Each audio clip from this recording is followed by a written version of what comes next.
All right, here we go.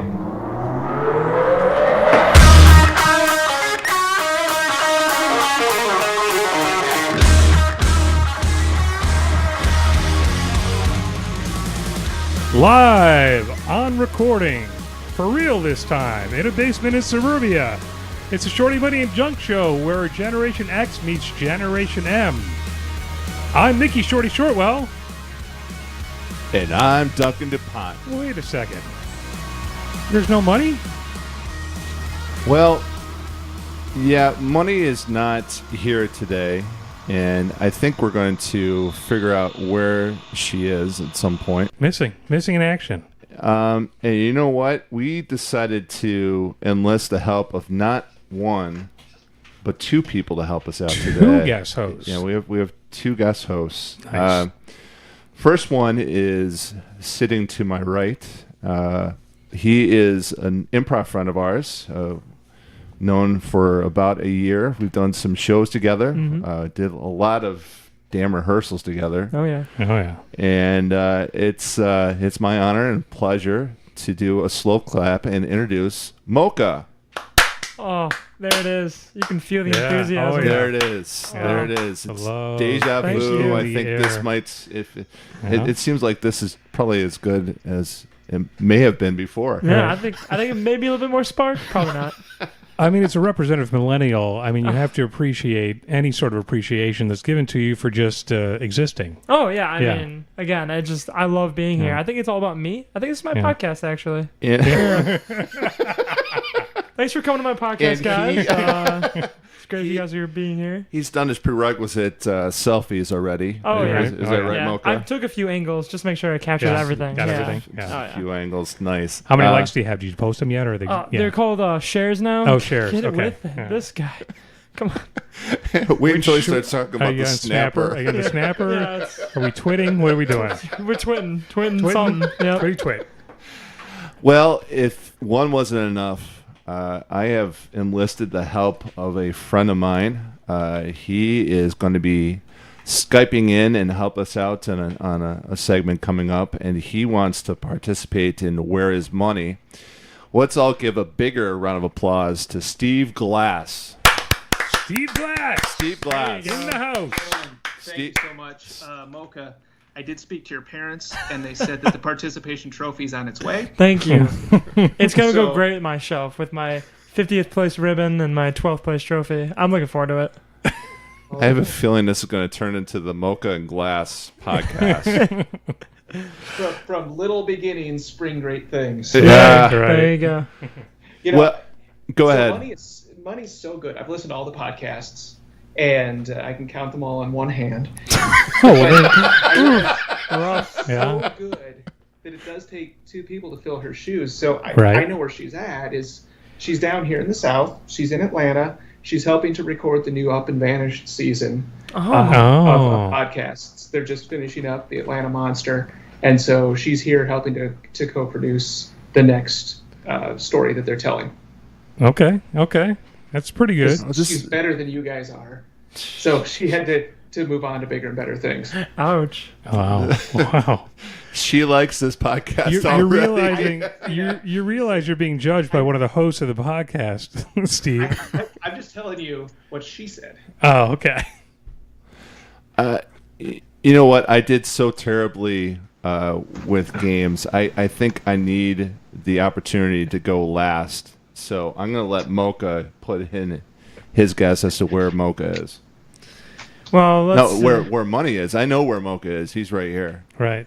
All right. Where is money? Money. All right. So again, I got this call a couple hours ago to get replaced. So yeah, thanks for the effort, guys. It's really nice there. You were like our fourth choice. Please. I'm just honored to be in the top 5. So what I'm thinking is she is in California right now, and what she's doing is she's hosting her own new podcast without us. What? Yep. Her career's already taking off. We know she does a little bit of stand-up. She's got her own show on the way.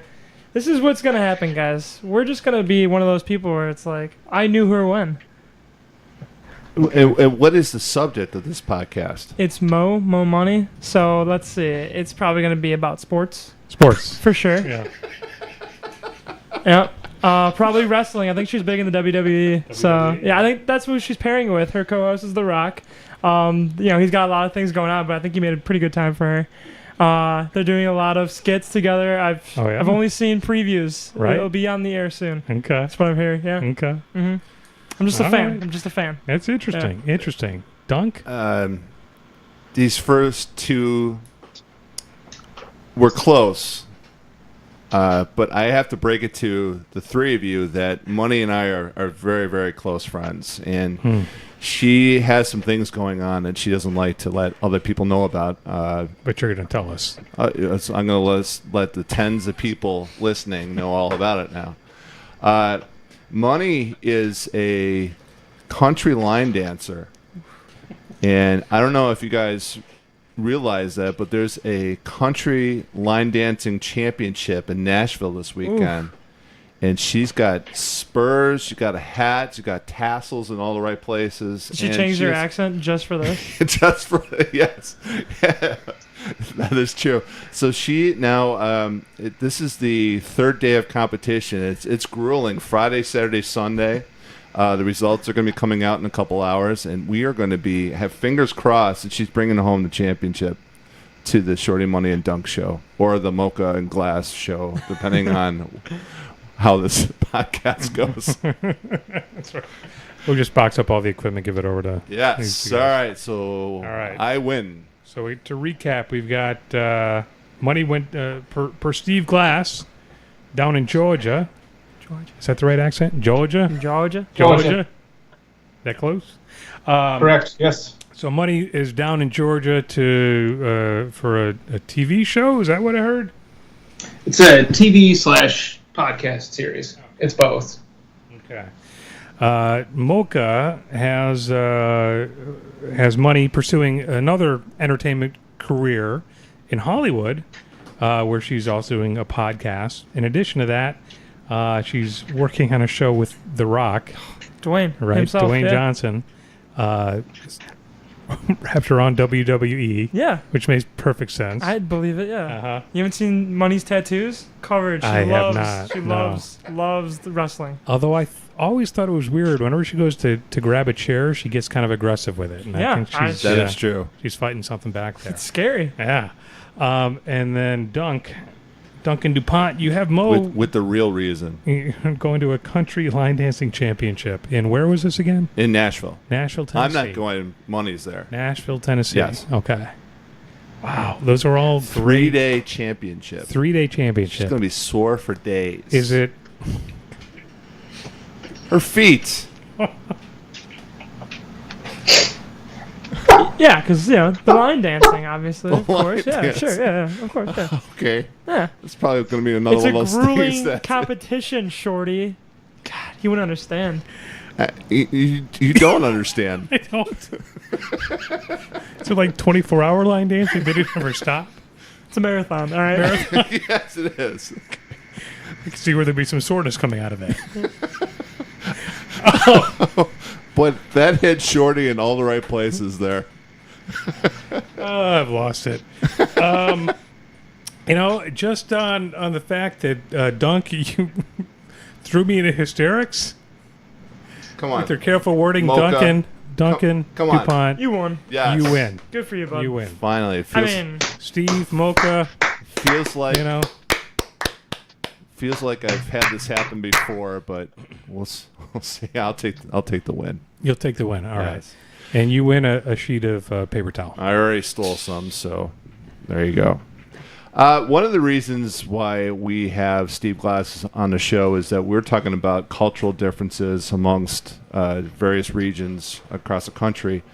And Steve and his family have recently moved from Iowa down to wonderful state of Georgia.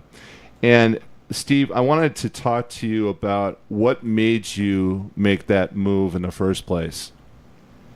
I think I can boil it down to it was a good career opportunity at the right time for myself and for my family. A former boss had called me and we were just chatting, and he said that he was creating a new position and wanted to see if I knew anybody who might have some interest, and mentioned some of the characteristics. And I thought, well, shoot, that sounds like me. And I said, well, maybe. And he said, would you really be interested? I said, yeah, maybe. Let me take it home and we can chat about it. Our kids are at the right ages where I'm not going to get murdered in my sleep like I would if they were in junior high or high school.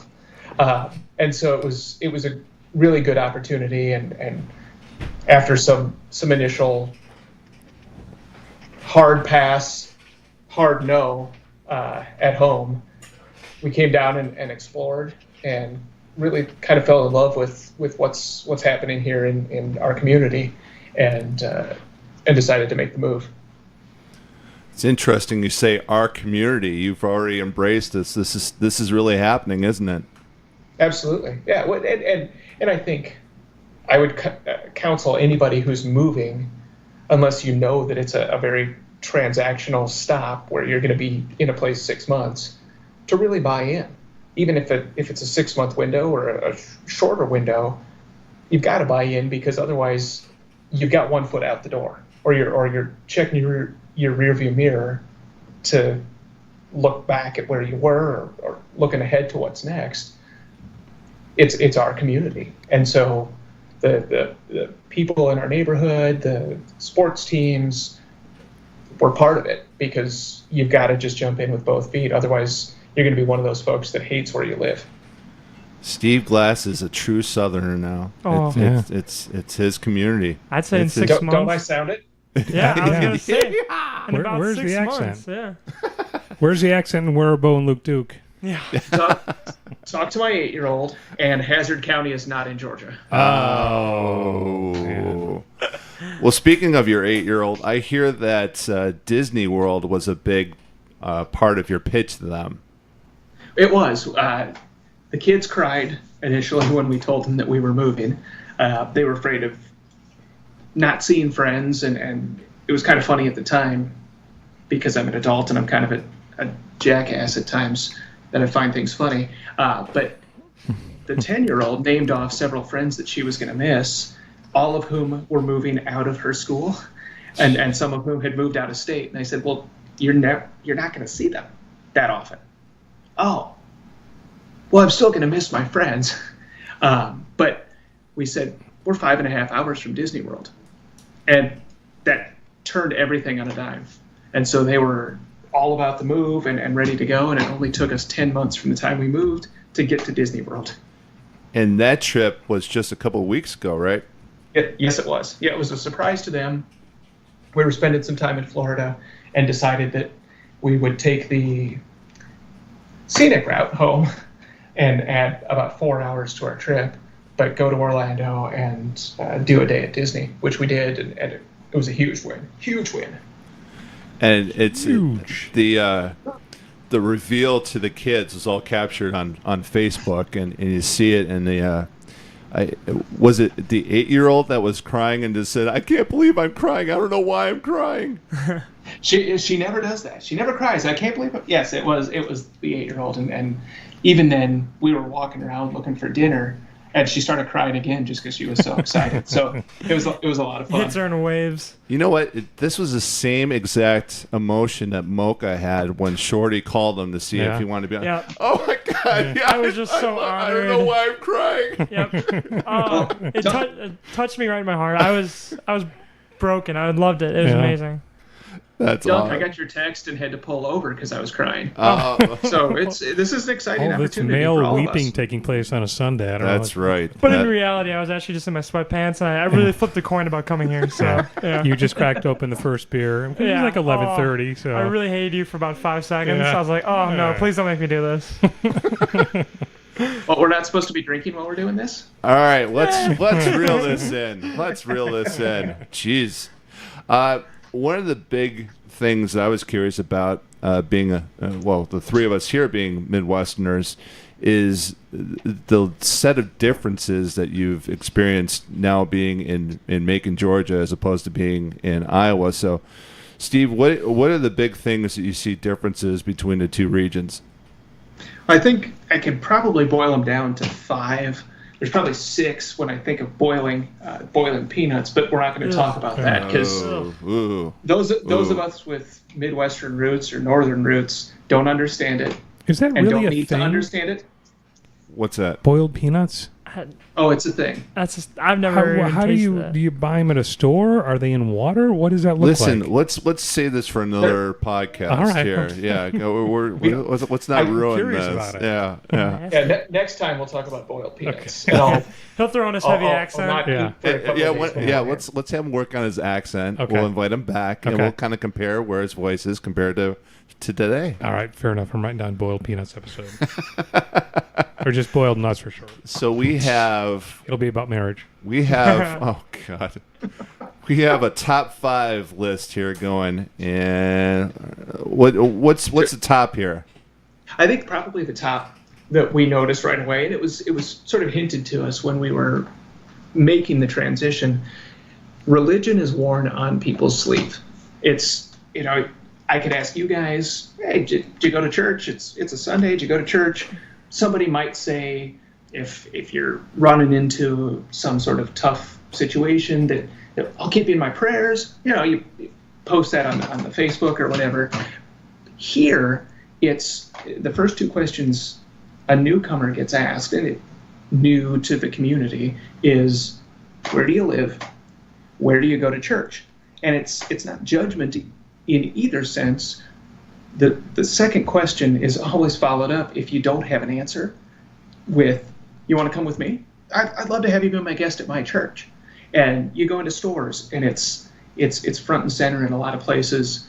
You go through the checkout line at the grocery store, and people will say, hey, have a blessed day. It's much more permeated in the community. In fact, we have the most churches per capita here in Macon of any place in the country. So did you have a church picked out when you went down there, or how many churches did you end up going to? We went to 2 different ones. We're Catholic, and so there's only 3 Catholic churches here in a community of almost 200,000. Yeah.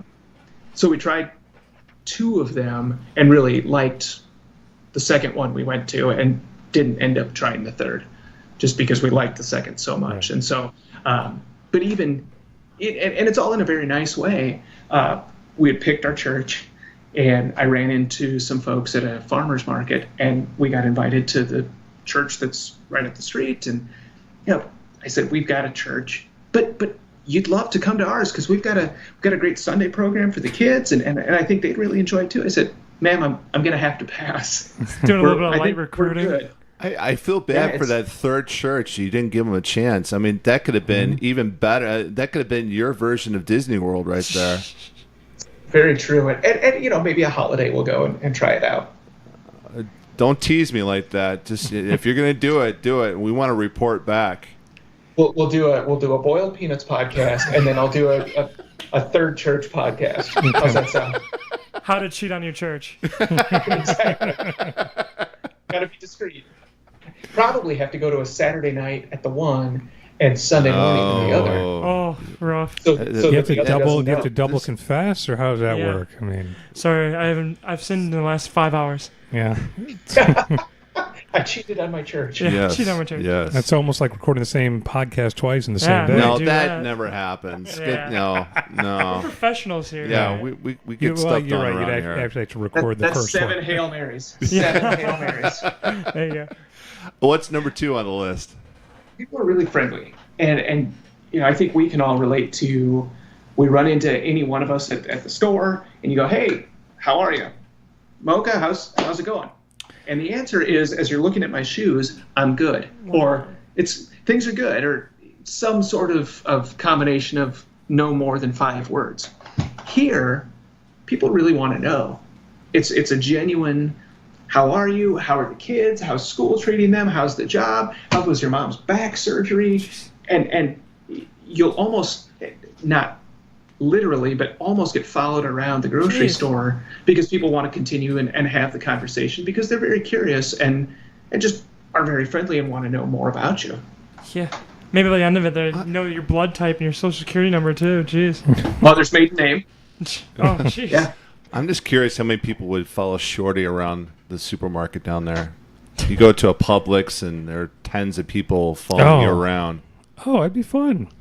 It's like his own little fan base, Yeah. just walking around. Like TMZ's following you. Like if I'm visiting, I'm gonna go there and I'm start asking questions and I'm just gonna make up shit. I've been here for 20 years and now you start talking to me. Yeah. What you need to do is wear, if you really want some sort of attention, wear something for Tennessee football or something like that. People are going to be all over you. Roll Tide, roll some Bama out there. If you're wearing Bama, if you're going Auburn, War Eagle, if it's Georgia, of course, you're quite all right. Tennessee, not so much. No. Well, that's got to be a big thing down there. Football's got to be a big thing. Is that on your list? That's actually the next thing that I was going to suggest is, if religion's on the one sleeve, right or left, whichever you prefer, football's on the other. If I went to a Braves game the other day and a colleague said, people are interested in the Braves right now because they're winning. People are interested in Atlanta United, maybe a little bit more so than the Falcons or the Braves or the Hawks. The professional sports scene isn't as important as the college football scene. Mm-hmm. And it doesn't matter which team you cheer for, but most people are going to say, but if you don't have a team, you should cheer for Georgia. Kind of like the church thing. Hey, who do you cheer for? You don't cheer for anybody? Okay, you're a Georgia fan now. And you're sort of brought into the fun of it. And it, Georgia being as good as they were this last year made it awfully fun to be here for that season. Well, that's been a good program for the last couple of years. I know if money's listening, yay sports. Yeah. But that is certainly a big thing. It's got to be 10 times bigger than college sports here. Well, since we don't have a big program in the Chicagoland area, we have no good football team. I mean, the best we've had was like NIU recently, and that was 5 years ago. That's pretty bad. I know. And that's you guys where I are went. Probably not wearing that on your belt. A buddy of mine, the first time I saw him at church, it was during football season, and he had an Alabama belt on. So it's every piece of clothing. You know who somebody's for, and it allows you to strike up a conversation too.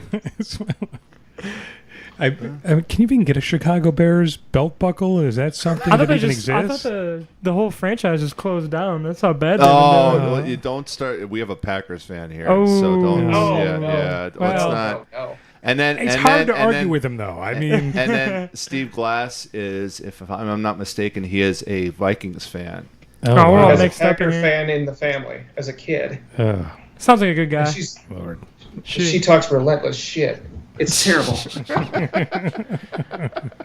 All right. All right, let's forget about talking about Packers and go to number 4 on your list. Discipline and respect. You see kids from a very, very, very early age being told it's sir and ma'am when you're speaking to your parents, when you're speaking to people in the community, when you're speaking to your teachers.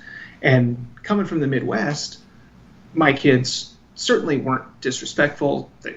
They were great in school. We never got any calls or anything like that. But here, for about the first week, they were getting an earful from teachers saying, it's not yes, it's yes, ma'am. It's not yes, it's yes, sir. And it's really been fascinating because we've found as a family that we really like that sense of respect, whether it's in the school, whether I'm talking with somebody, professionally, or if I'm going in to cash a check at the bank, thank you, ma'am, thank you, sir. It's really kind of nice. And then, children are taught from, again, the very early age that it's, for me, Mr. Steve. It's not just Steve, it's Mr. Steve. And so it's really interesting to hear that and to see the kids kind of take that on. And we were at my aunt and uncle's house a couple of weeks ago before we went to Disney, and I caught myself a couple of times, and they lived in Boston for a number of years, so it would not be something that they expected, but I caught myself saying to my aunt, yes, ma'am, just because I've, in 10 months, had it so ingrained because you hear it everywhere you go, and it's really awesome. That is a pretty cool aspect of civility that I think is missing in our area. I know my experience. Your generation always needs to be like that. Easy. No, but I'm coaching a group of little girls a couple years ago, and one of the players, and I had my assistant coach, his daughter, was on the team, and she would come up and she would just start calling me, "Hey, Mickey," and I'm like, I would look at her, I'm like, it's Coach Shorty, and she wouldn't relent, but she also did the same thing to her dad and to her mom. It was always referring to them by the first name, and it bothered me like deeply. Oh yeah, you know. And again, like being called coach is probably the greatest feeling for any guy. Oh yeah. Oh, that's like such honor. 100%. Right. Oh. But I get it. I've been raised to be very respectful. So Mr. Shortwell, Mr. Mocha, right, that sort of thing. But I just can't stand it when someone calls me Mr. DuPont. I can't do it. No? I just call Hits me you the wrong way. Call me Duncan. Call me Yeah. Dunk. I don't care. My nieces and nephews just call me Dunk or Duncan. I just Uncle Dunk or Dunkle. Dunkle. I don't. It's just so. I don't know. I feel uncomfortable with it, and I don't know why. But then, like the reverse of that, when someone younger, usually like my age or even younger than that, when you're at their house and they're calling their parents by their first name, it's one of the most disrespectful things. I hate when people do that. It bugs me. It's awkward. It's so weird. Yeah. Because I look down on the kid that's doing it, Yeah. and then the parents. I'm like, what? What kind of world you living in? If I was a dad, smacking that kid right across the face. Come on. No, I have worked with my father in a business setting, so you can't go up to him and say, "Hey, Dad, how you doing?" So I got to use his first name, but everything else, it's Mom and Dad. I can't imagine using their first names. It's bizarre. It's cringing almost. I was getting after the girls this afternoon a little bit, and I said, "This is what you need to do. We need to." They were fighting or something in the car, and from the far back seat, I hear the 10-year-old say, "Okay, yes," and I said, "What? Yes, what?" Because now for me, I'm like, "Wait, you didn't say yes, sir." Yes. So sir. Again, 10 months in, and I'm fully embracing that respect. Nice. She ever gonna come back? You'd be like, "Yes, ma'am." Throw you off a little bit. No. Hey. The 8-year-old is more sarcastic, so I'm expecting that. There you go. Let's round this list up here. What's the last part on your list? There's a timing aspect that's a little bit different here. Not that it's a business setting. If I have a meeting, it's at 3:30. You're there at 3:30. We work 8 o'clock to 5 o'clock, and you work 8 o'clock to 5 o'clock. But things start a little bit slower here. So, on a Saturday or Sunday morning, if I need to get some stuff done, I go to the Home Depot at 9 o'clock when it opens, and there's nobody there. I can see nobody at Walmart if I go at 7:30 in the morning, because people are just kind of getting themselves ready, but God forbid you go right after church on a Sunday. It's a madhouse. Right. But things happen a little bit slower, and it's in some settings the start time is loose. Like when we were at Disney, there's this announcement that was, everybody, we're going to start the grand parade not at 3 o'clock but at 3:30 due to some unforeseen circumstances. And my wife turned to one of the Disney employees and said, "Is that 3:30 officially, or is that 3:30 Southern time?" And she said, no, it's 3:30 officially. Well, it was 3:44 when the parade started. Of course. So it was Southern time, but that's okay. And what's been nice for us, I think, is we as Midwesterners, but I think Northeast also has this too, where we're going. Everything is stressful. Everything, I've got to get as much done as I possibly can get done.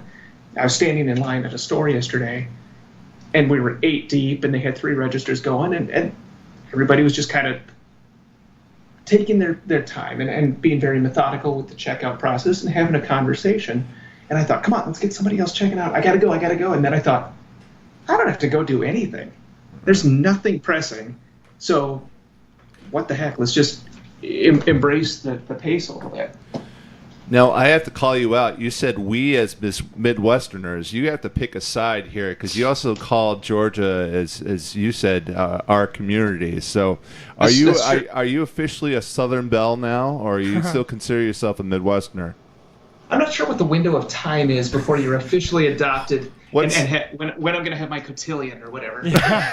Shorty, what's the statute of limitations on that? Pretty sure it's as soon as you buy a pickup truck, right? That's like when you're officially... Well, I think the pickup truck is truck. step one, is part A. Part B is putting the gun rack in the pickup truck. Okay, yep, that's it. Yep.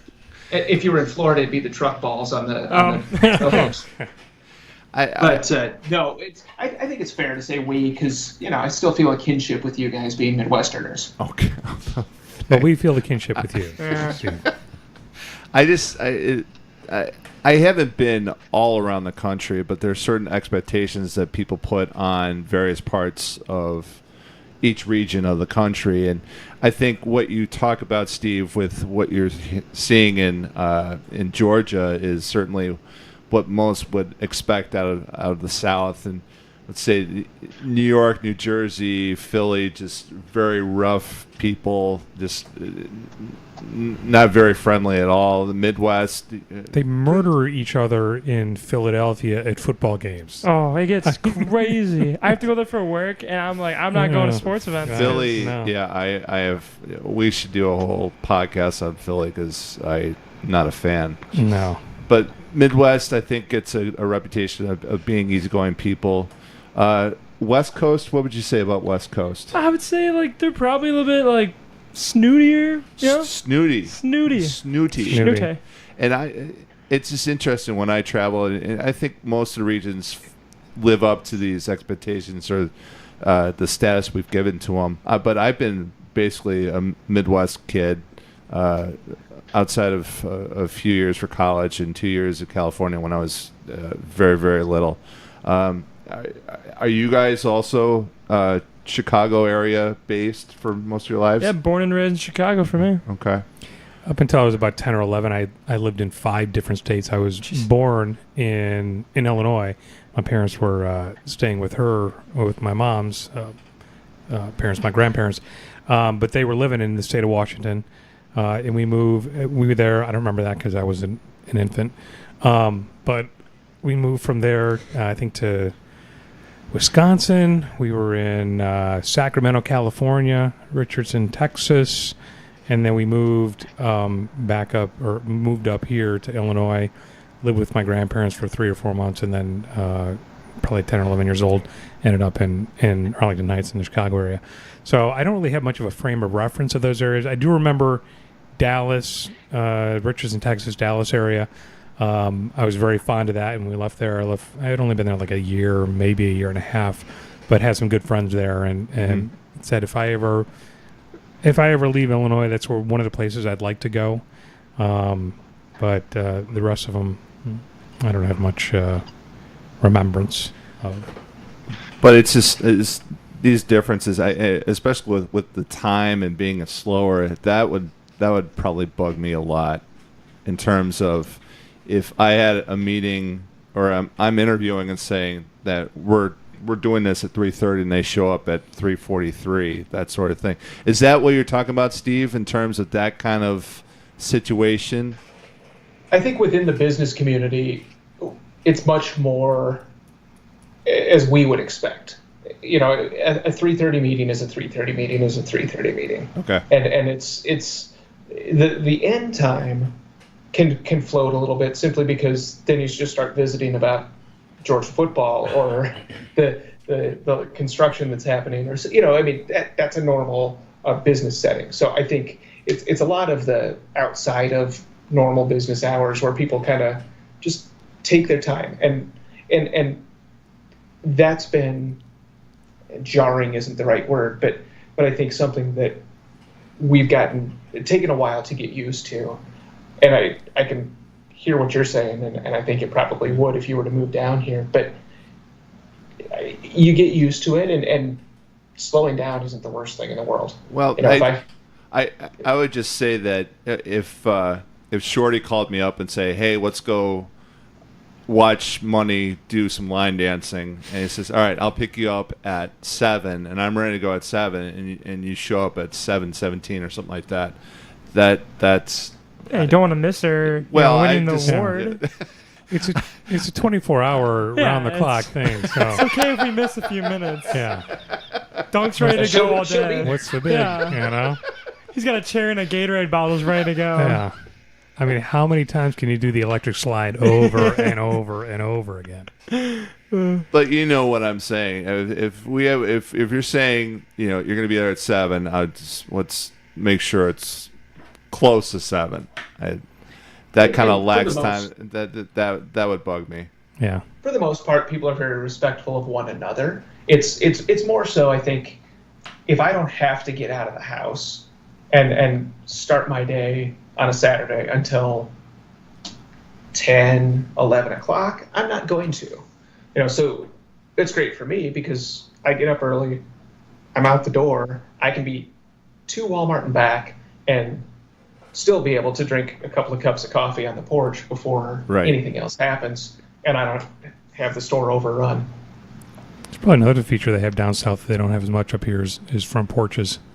Like all the houses are the front porches. Definitely not a front porch. Or it's not utilized, at least. Yeah. They exist, but people don't know what to do with them. Yeah. Or more of One decks. of my buddies said, look for front porches in the neighborhood that you're looking in because that means people will use them, and it's a friendly neighborhood. Back porches, a deck on the back of the house, then people aren't mingling within their neighborhood. And it's fascinating to kind of see that and how people use that outdoor space. It's just a different area. It's just amazing. That's really cool. I really appreciate your insight on that, Steve. And do you want to stick around here as we finish out this episode? I think I'm going to pass actually because I need to run and grab some coffee. There is only so much that you can handle with these guys. But hey, well, I have a pot on the stove. I'm boiling peanuts. I'm going to send it your way, and so I gotta make sure it hasn't boiled over. Well, you know what? We made it through. We made it through this part of the episode. So claps to us. And you know what? Let's keep that going for Steve Glass. Yeah, Steve Glass, appreciate your time. Steve, thank you so much for coming on. I'm looking forward to the podcast about the Third Church. Yes. And also the boiled. I know you're more excited about that, but that boiled nuts all day long. Boom.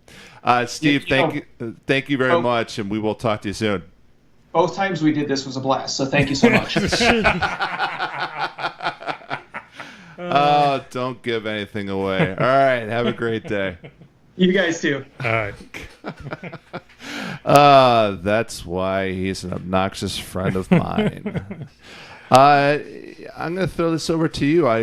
So kind of following the same lines of cultural differences, and I don't think this is culture so much as a racial difference, but not even a racial difference, an event that took place on April 14th where two gentlemen were arrested in a Starbucks in Philadelphia. I think I have the 911 tape here that I'm going to... 2018 16:37 and 46 seconds.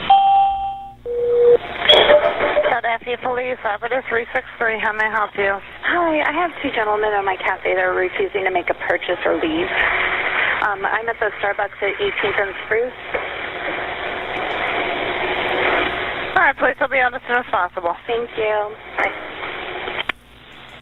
So just to add preface behind it. That is so weird. I've actually never heard like that side of it before. No. It doesn't seem intimidating at anything. Well, the world was not ending. No, of course, it didn't seem like that. But there's 4 minutes of police chatter and talking back to dispatch, because two guys who are African American, they went into a Starbucks, didn't buy a coffee. Asked to use the washroom, which I guess you have to have a code to get into in Philadelphia. Mm-hmm. Well, I think that's in all the big cities. A lot of the restaurants and hotels have it settled like that. Yeah, I hold my water. I just don't even bother trying. But so the police were called, and the two gentlemen who apparently were waiting for a business associate, they were like in their early 20s. They were arrested, and there's been this whole cultural fallout. Now, you're used to, Mocha, in growing up, having the internet and everything blown up dramatically out of proportion, no matter what happens. When you and I grew up, you had the newspaper. You had the evening news. You had, 3 channels. Probably CNN and those sort of things were more prominent, Later on. Yeah, but they were there, but they haven't taken on this whole, grasp on the planet right now where one thing happens and the world explodes. Yeah, we've talked about that before. Yeah, that's terrible. And you have everybody with their cell phone. They can whip it out and start taking pictures of whatever's going on and frame it whatever way they want to. Right. So thank God, right, guys? We love that stuff. Oh yeah, which is why we all have pseudonyms right now, and anything you see it can and will be used against you at some point. So these two gentlemen were arrested. There was a national uproar that was probably orchestrated by 4 people, but what the hell. So Starbucks, which is a national chain of coffee stores. By the way, this is great that we have Mocha on. Mocha. This is so appropriate. Yes. Yeah. Very good. So they made the decision that the way that they were going to handle this, rather than say, we're sorry. They said sorry to the two gentlemen. It was I don't know if they gave them money or what they did, but rather than just move on, they decided, well, this is an opportunity to have racial bias training at all of our stores. So on the incident took place on April 14th. March 28th, Starbucks closed down 8,000 company stores and had 175,000 employees take the afternoon to talk about racial bias. What was it, May? This is May. I'm sorry. Okay. All right. March would imply that they went back. Yes. Which really, they have the amount of money. They could Yep. take the time machine back. Speaking of money, so after they closed 8,000 stores with 175,000 people who are probably getting paid to go to this seminar, right? They lost $12 million. $12 million. And the only thing that blows me away is it's only $12 million. Coffee's so expensive. I thought it'd be way more than that. I know. Yeah. 8,000 stores are closed? Jeez. Tells you that they're overcharging for coffee, which I think we all probably knew. Yeah. But this just in. So you're paying too much for your damn coffee. Breaking news. So they announced this. The Starbucks chairman, Howard Schultz, called the incident reprehensible in an open letter to customers. And they also ran a full-page ad in the New York Times, USA Today, and 2 Philadelphia papers apologizing for one of their employees calling the cops. And I'll grant you, maybe it wasn't the right thing to do, but we weren't there. But it turns into this whole enormous thing.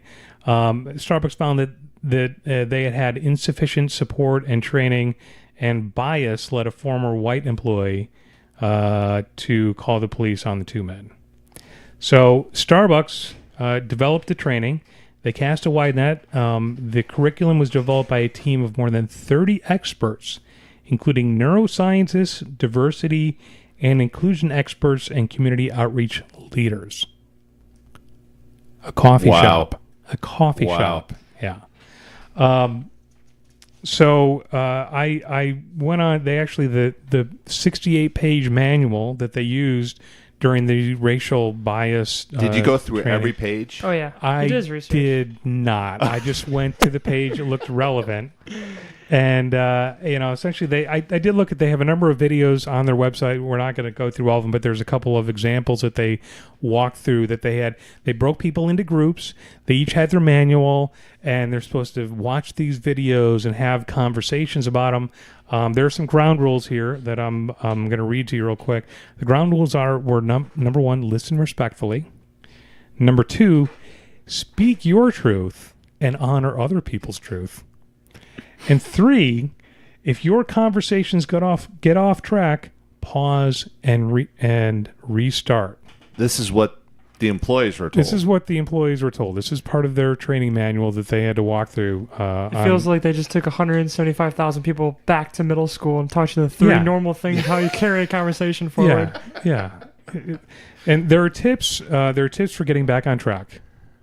Okay, if conversation gets off track, and maybe we can use these here today if we get too far off track, or someone forgets to hit record on the device. Number one, that would never happen. No, it would never happen. Number one, say you want to pause. So if we're off track and you want to get us back on track, just excuse me. I'd like to pause. That's like the rudest thing ever in the middle of a conversation. Right. Pause. Pause. Pause. Share what you're feeling. So, guys, if you have any feelings about anything that you want to share, pause. I'm feeling this way. Do we have to be holding the sharing stick in order to talk? Pause.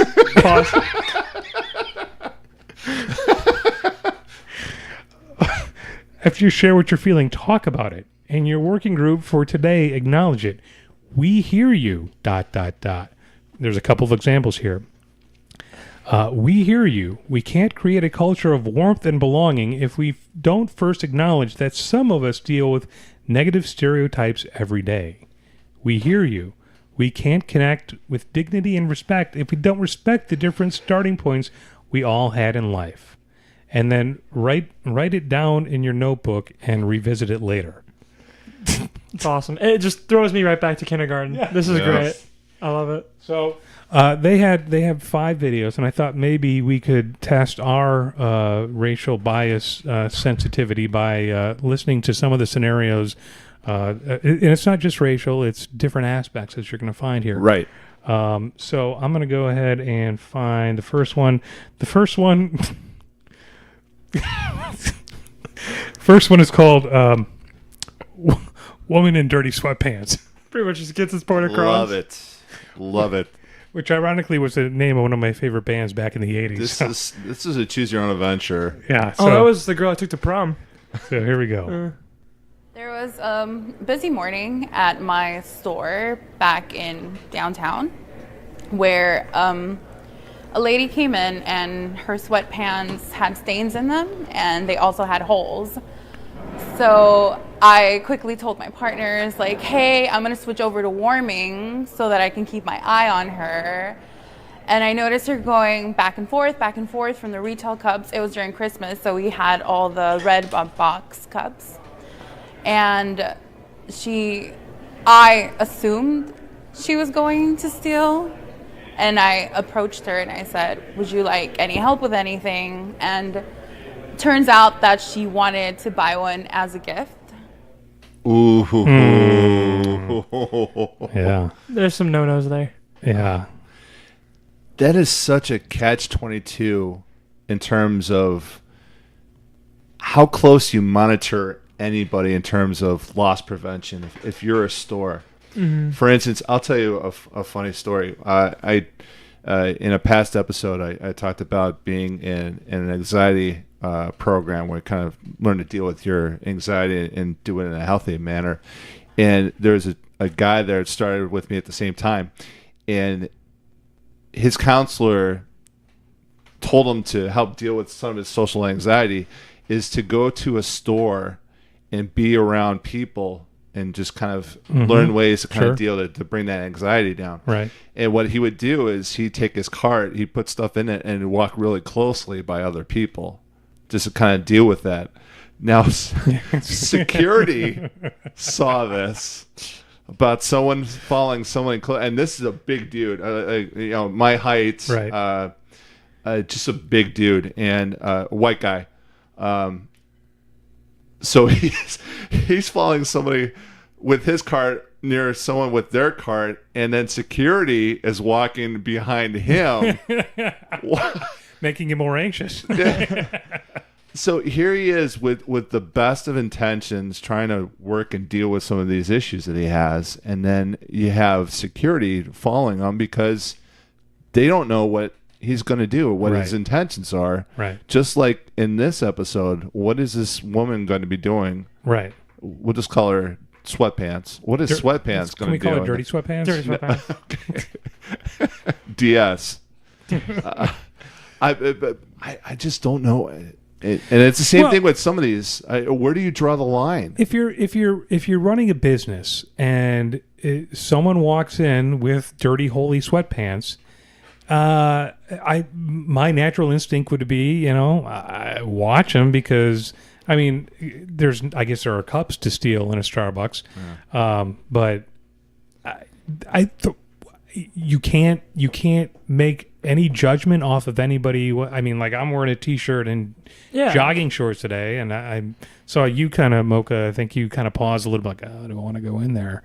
And I was going to pick my pocket or what's going on, but no, I mean, there's something to be said for appearance. If you're going out in public, right. And you now this woman might just have only one pair of sweatpants that are dirty and holey. Yes. And then in that case, I think it's incumbent upon the clerk that was upset to offer to buy her new sweatpants. Oh. Yeah, I think that's where the miss is here. I mean, if the level of recognition to not get served somewhere is like dirty sweatpants, I don't know how I got served anywhere in college because that's like all I owned. Right? Like, was your hair longer? Maybe right. It was you. Maybe it was me. That's right. All right. What do we got? Another one here? We got a couple more here. Yeah, let's do.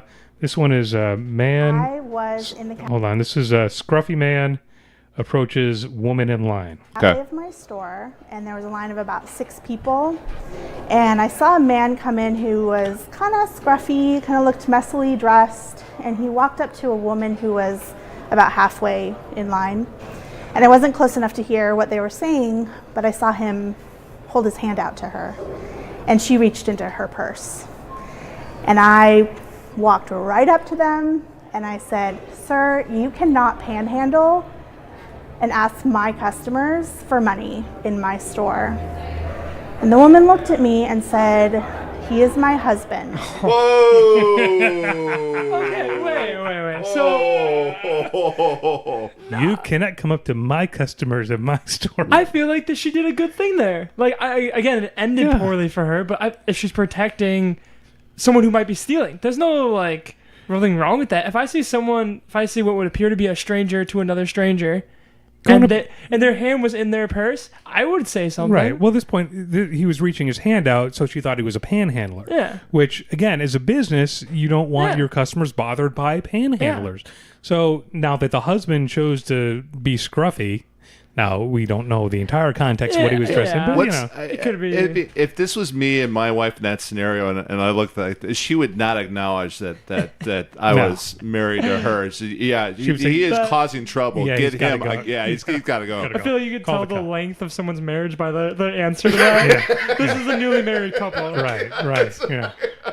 Whereas we're Dunc. It was just 21. Yeah, we just celebrated 21 years recently. Yeah, so she wants nothing to do with you. Yeah, she just like, I don't like seeing him out of the house like this, or in the house, or anywhere looking like that. Kick him out. You might want to call the cops because he's going to cause trouble. Yeah. Just, as soon as you don't shave. I hear what you're saying about her intentions, but should you listen to the dialogue before you make that leap? Oh no! Do you want to hear him? Do you want to hear him say, can I have $1? Do you have some change? That sort of thing.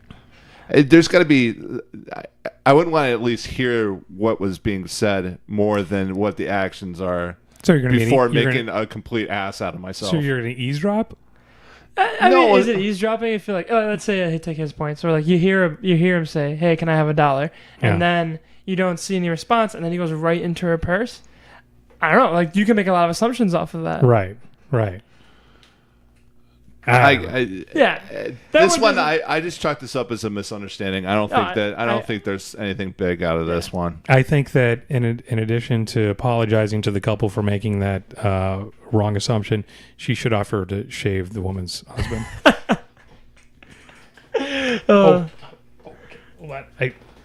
Okay, so we'll do one last one here. Okay. This one is confusion about a customer's gender. So I was working in a store one weekend, and we were a store that's on a transit line. The bus dropped off right in front of our store, and then every bus let out, everybody'd come in, get some coffee, want to use the bathroom because they were in the midst of a trip. We had one customer come in specifically who asked for the men's restroom key. In that store, we had two separate keys. One was blue for the men's, and the other one was pink for the women's. They asked for the men's key, and we handed them the women's key because although the individual identified male, they looked female to us working behind the counter. The customer then said, no, I identify male, and I've asked you for the men's key. So we handed them the men's key and said, hey, we're really sorry that happened. Here's the key that you asked for. Go ahead and you can go around the corner to the bathroom. Our bathroom was in a shared building, so when the customer went into the main building, they were actually told by security that they weren't even allowed to access the men's room because the building said that they didn't believe that they were a male either. At which point the customer came back in and became very irate. We told them we were really sorry, that we'd done the best we could at that point in time. Now, I know first of all, that's terrible. And we've broached this subject about gender identity. And I just don't know how you can talk about this at a corporate setting, because I don't know if there's one standard that you can hold for a situation like that. Because you have to consider not only the person person being talked about there, but the other people that are in the restroom, which has a lot of people up in arms. Women don't want to have their kids around guys who say that they're women, that sort of thing. This is just something that's going to take a long time to work itself out. And in 20 years, just like we said in in a future time, we'll look back and say, what took them so long to figure it out? But I think this is going to be a highly debated topic for a long, long time. It's tough because, and we talked about it in the last episode, and I've had some time to reflect on it afterwards. And, if someone walks in and says, I'm a guy, how do you... do you need more explanation for it? Let me reach down and double check. Yeah, I think that might cross a few lines. Yeah, that might be sexual assault. I think probably. So in this case, if they ask for the bathroom key, and if it's a lot, I'm going to assume that it's a single person bathroom, which again is a whole other podcast I want to have at some point. Mm-hmm. But the single person bathroom, they're going to take the key, they're going to go in, and they're going to do whatever they're going to do, and then they're going to come out. Who cares? Right. And now if it was a situation, and people, I think for factual reasons will get more upset if a guy coming in looking like a guy says, I want a key for the women's washroom. Right. And even though it's going to be a single occupancy issue, they're going to question that or make a bigger issue of it. I mean, in this case, the clerk handed them the wrong key, says, oh no, I wanted the men's. Here's the right key. Security guard, I don't know why Starbucks would be responsible for the security guard, reacting the way they did, but no harm, no foul. Yep. The whole bathroom thing, and again, I've talked about, I was involved in the local Republican Party for a long time, and I try and put myself in like an intellectually honest position rather than the whole, I guess, tribalism that exists in the liberal conservative mindset. And I never got people getting worked up about the Target bathroom thing. I mean, we're going to boycott Target because they let people who identify...